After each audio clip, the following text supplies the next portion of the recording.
یعنی قائل به امامت حضرت امام 12 هستیم، فقط نمیبینیم حضرت را، نه اینکه قائل نیستیم به امامت.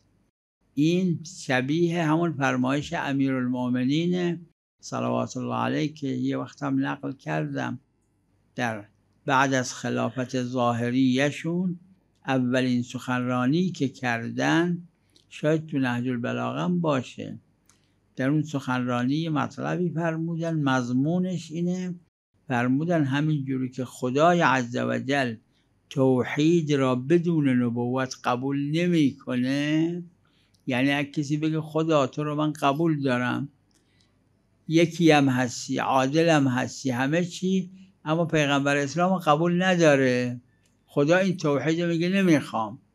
کذالک اگر کسی توحید و نبوت را قبول داره، ولایت را قبول نداره، بازم خدا میگه نمیخوام اینا. کما ان الله لا یقبل توحیده، مضمونش اینه، بدون النبوه لا یقبل التوحید و النبوه بدون الولایه. یعنی اینم همین